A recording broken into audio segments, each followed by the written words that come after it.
So I've seen some Christmas jumpers, presents today, and I'm sure you all had some lovely presents over Christmas and time with family and friends. And, you know, we had a great Christmas day here, playing games and enjoying ourselves. I got some racing snails for Christmas, and I thought I would make mine a little bit faster, so I took the shell off. It only ended up being a bit sluggish. Actually, I got a new book of jokes this year, so they're going to be better than last year, I promise. And none of them are made up by me, so they're going to be better. This is kind of like a mini-series that we've been doing, where we've been filling in the gaps of chapters that we haven't looked at over the years. And one of the gaps is this story about John the Baptist and his relationships with the other protagonists within this reading, which I will read to you now. So it's Mark 6, starting at verse 14.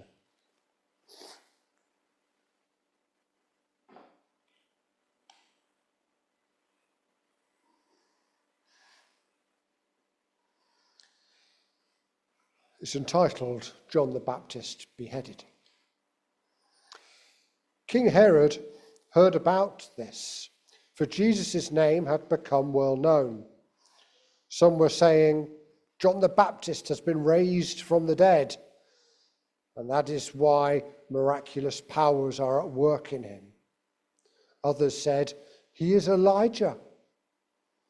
And still others claimed he is a prophet, like one of the prophets of long ago.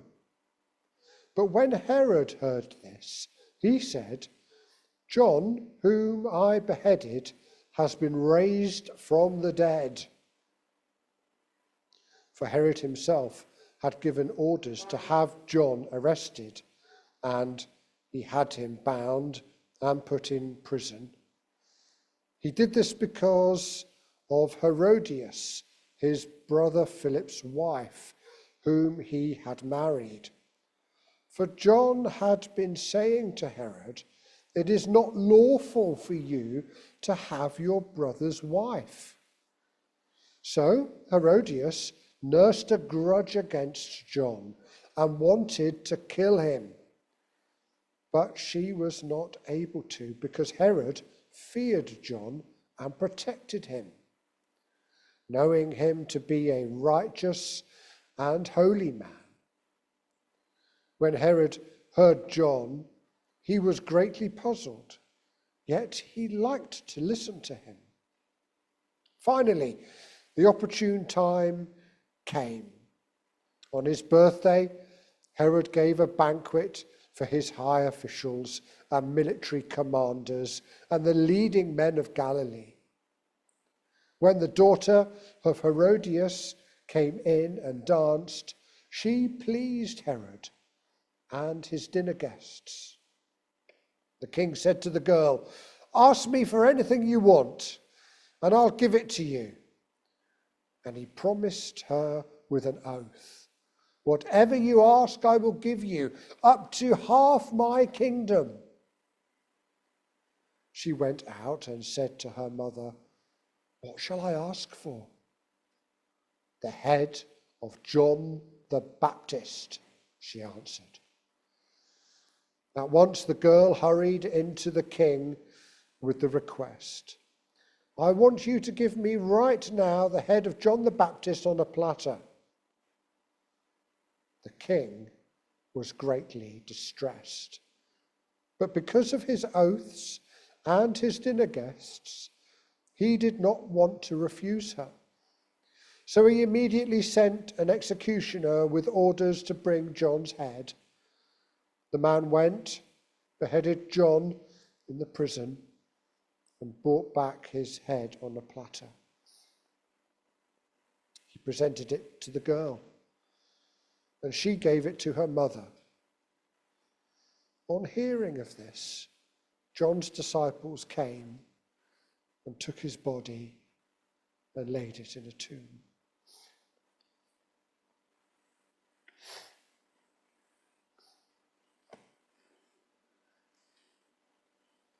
It's a shocking passage, really. It's shocking in its honesty. How devious and horrible we can be. We can make wrong decisions and just make life worse for ourselves by not following God's law and God's will for our lives. Just to give a bit of context, we've got a couple of slides coming up. And they are of the temple where all this happened. So the red dot, that is Herod's temple. And you can see it there. And it overlooks the Sea of Galilee. If you came from Jerusalem, which is up here, there's quite a journey to go around the sea, or you might have crossed by a boat to get to the other side. From there to there, from the sea to the temple, there's about 2 miles. Let's have a look at the next slide, please, Tim. The temple is called, now I don't know how to pronounce that, so you'll have to just make that up in your own mind, what that is. Maturianus, something like that, right? I know I've totally destroyed it. But that is the ruins of Herod's temple. That's what we know was there. And, people can go and visit it now if they want to. It was an actual place. This is an historical account. Thank you, Tim.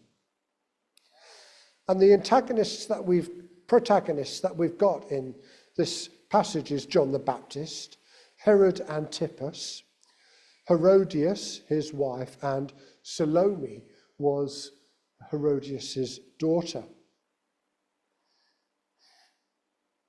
Now, prophets like John the Baptist have always lived on a line of tension between state and faith.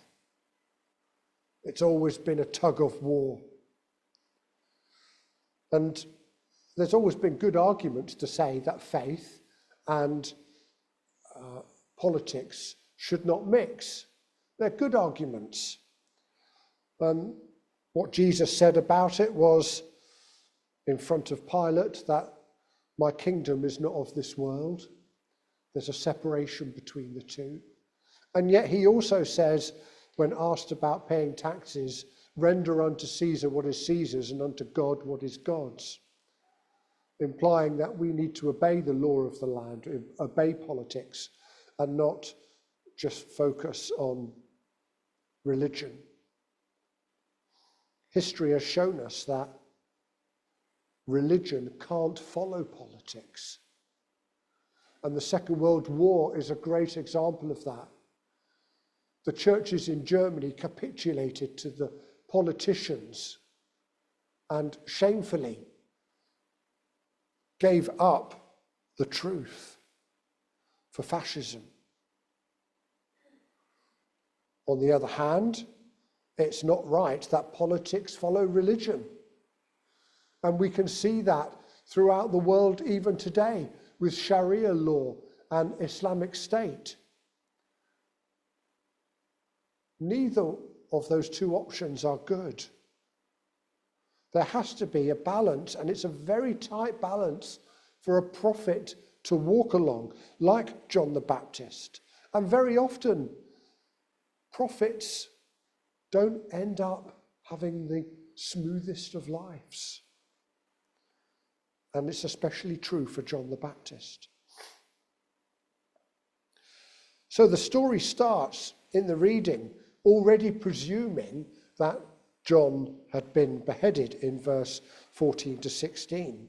And Herod has already said, when he heard this, this is John whom I beheaded, has been raised from the dead.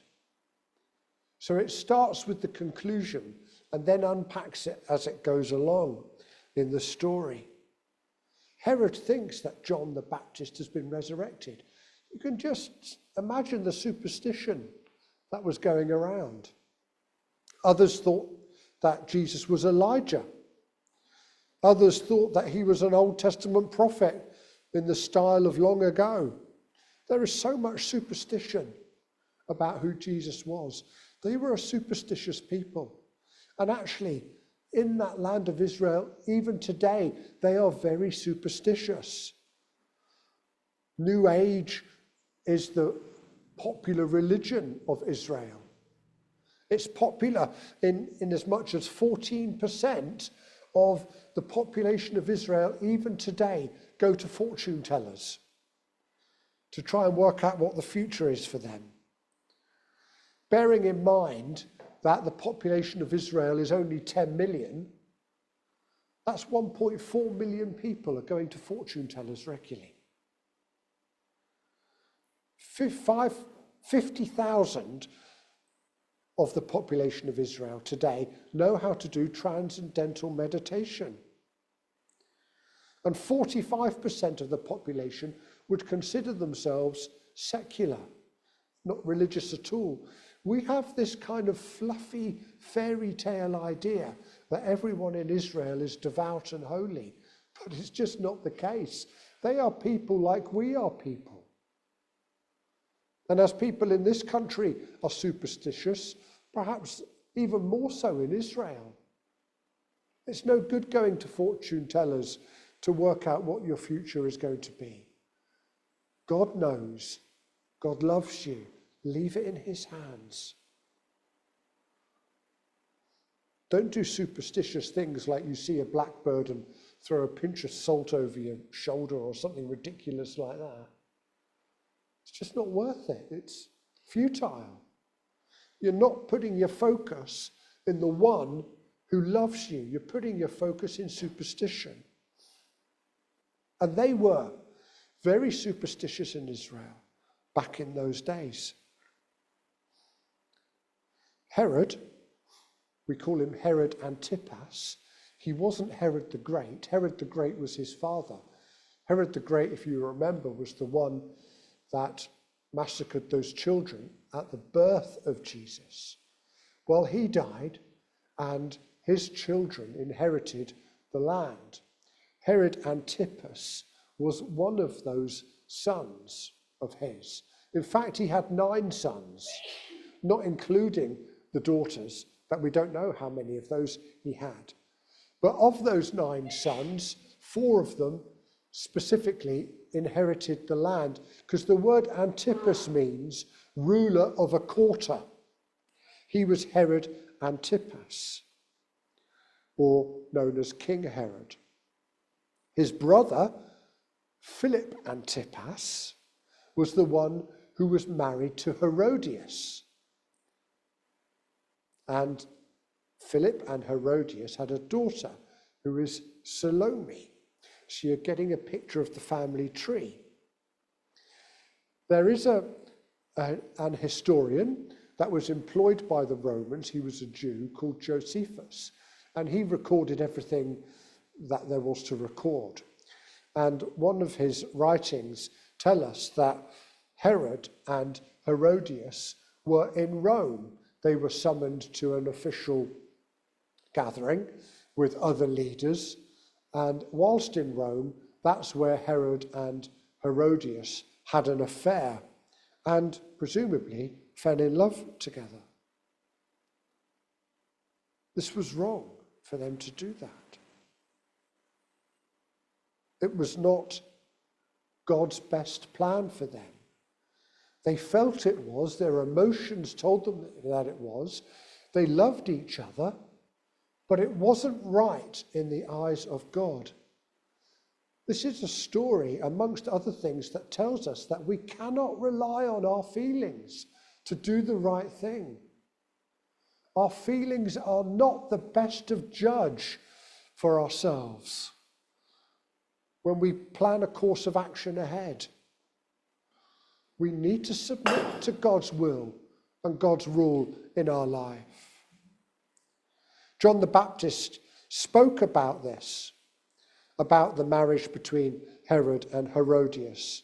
He was referring to Leviticus 16, where the law says, do not have sexual relations with your brother's wife. That would dishonor your brother. It is to say that in the eyes of God's law, he was committing adultery. But it was even more than that. It was a disgrace and a dishonor to people. It was a bad example for the population. If you want a stable population, you need to have stable family. And John the Baptist spoke against what Herod was doing. Now, John must have been a brave man. He must have been extremely brave. Because Herod was not the brightest of sparks. And people who aren't the brightest of sparks can do some supremely stupid things. You know, I put my hand up. That's been me on occasions. So John was walking this tightrope. Anything could have happened. But John was a special kind of prophet. He was the one that was trustworthy. Somebody that God trusted to be a spokesman about Jesus. It was John who declared, "Behold, the Lamb of God who takes away the sin of the world." John was trustworthy. And actually, Herod liked John the Baptist. He liked to listen to him. He also feared the people, and the people liked John the Baptist. And Herod knew that he spoke the truth.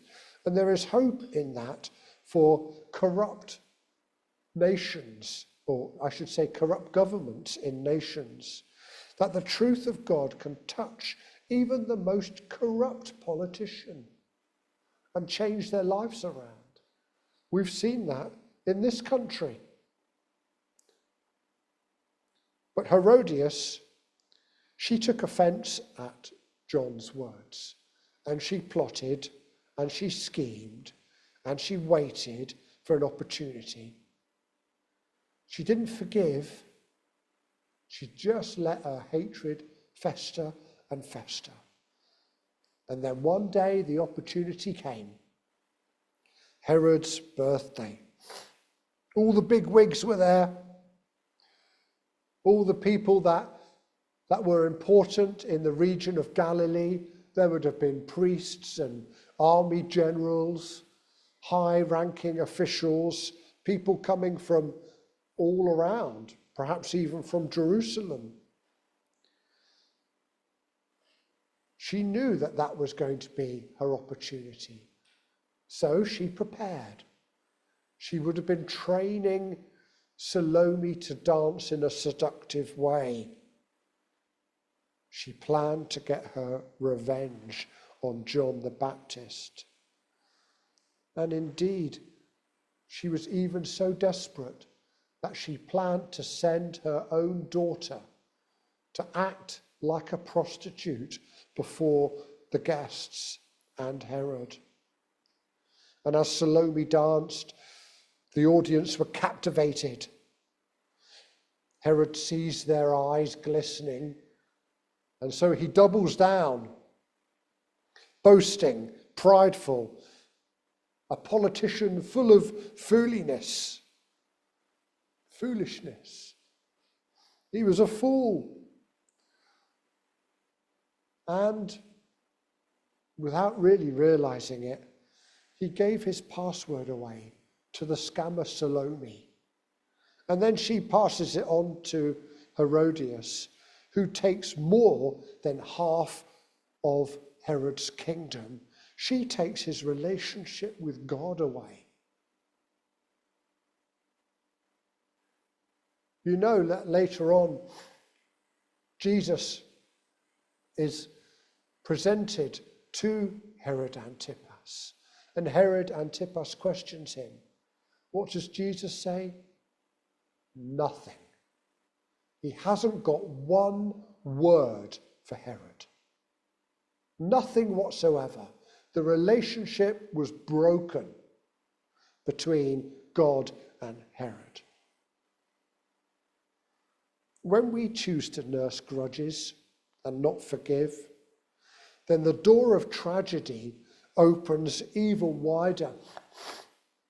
You know how difficult life can be One moment everything's fine, and the next moment you've got toothache. Yeah? Everything seems well, and then you hear of a relative of yours who is not doing so well. But when we nurse grudges and we don't forgive, the door of tragedy can open even wider. And what started as anger turned into murder. Herod was backed into a corner. He can't fail to act because of his promise before the guests. He can't be seen as a Jewish sympathizer in front of Romans who would have been there. In that one moment, he could suddenly lose control of all of Galilee. Now he feared the people, but he didn't fear them that much to relinquish his position and privileges. You know, no one won in that situation, especially not John the Baptist.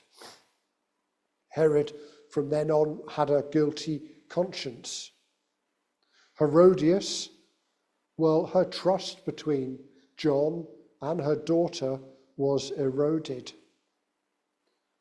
Indeed, trust between Herod and Salome, the daughter, had been eroded. As Salome was reduced to the role of prostitute, disgraced publicly.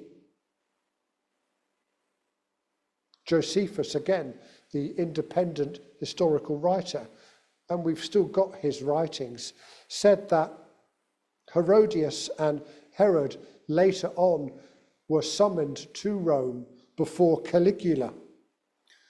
And Caligula struck Herod down in ranking and exiled him to Gaul, which is what we call France. And tradition says that he went to Lyon in particular. Herodias, she was given the opportunity to keep her possessions and her money because she was of royal blood, as it were. But she chooses to follow Herod to Gaul, to Lyon. Perhaps they did love each other. Perhaps it was genuine love. And it's a tough decision for us to make. Even though our feelings might be genuine and powerful, doesn't mean that it's right before God to do what we want to do because that's the way we feel. John's story foreshadows Jesus' story. This was an innocent man killed for something that he didn't do, just as Jesus was crucified for the sins of the world, of which he was not one of those participants. You know, Herod made a bad decision.